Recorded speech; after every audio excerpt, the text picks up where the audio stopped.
finally, I want to give some thoughts on Andrew Luck,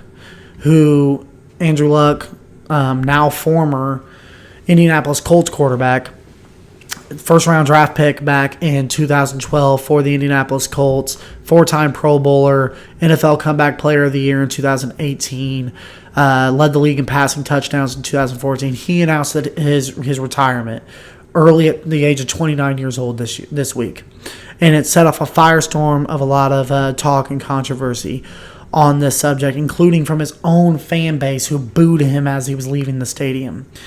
And just real quick before I get into some thoughts on this, let's look at Andrew Luck real quick. Andrew Luck's there's an article here from SB Nation about his injury timeline. September 27, 2015, sprained shoulder. November 18, 2015, a lacerated kidney. September 1st, 2016, frayed labrum in preseason. January 19, 2017, shoulder surgery. October 2017, he returned to practice. November 2nd, 2017, Colts finally placed him on the IR. He was scheduled for rehab in November of 2017. Just a long list. I'm not going to bore you with all the details, but just a long list of different incidents where this man was injured. And he decides to call it quits. Well, we've seen a lot of issues with not only NFL players, but MMA fighters who have drugged their career on way too long. And it turned out to be very harmful to not only to their health, but also to their legacies. There was a study done not long ago where well over 90% of all dead NFL players that were studied, that they had CTE. And I believe the average lifespan of an NFL player is in their mid-50s, between 52 and 60 or 53 and 59, something like that I saw. They have a lot of injury. That they have more injuries than combat sports fighters do.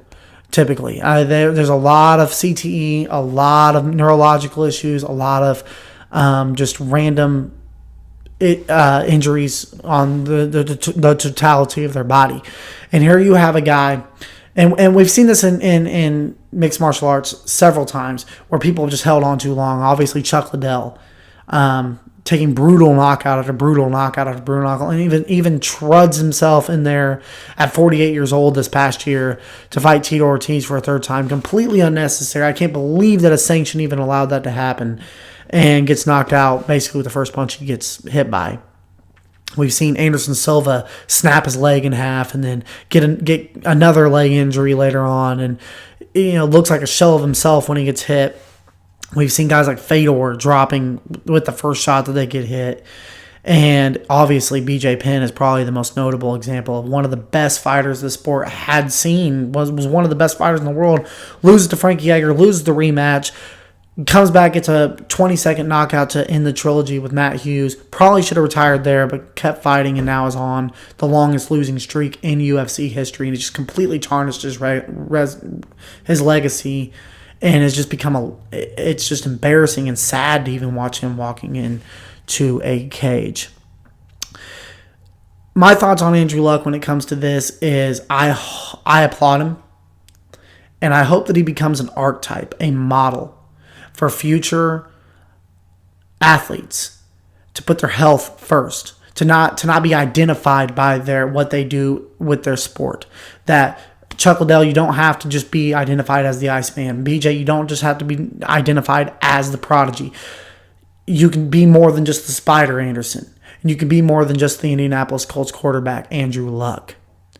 This man has a family. This man has a life. And what's really shameful is that in this environment of spectator sports where we identify ourselves with our team and our favorite competitors, we won the Super Bowl, we lost the Super Bowl, we won the game, we lost the game. This is going to hurt us.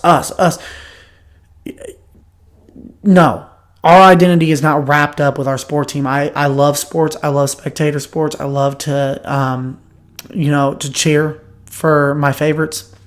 But at the same time, when we are so focused on what these athletes can do for us and our enjoyment, and whether they are going to cause us to have a losing season or it's going to make things more difficult on us to win, and to the point where we don't even care about their health and what's best for them, and not even respect and encourage and support them in their decisions when they feel that it's time for them to walk away, then there's a problem.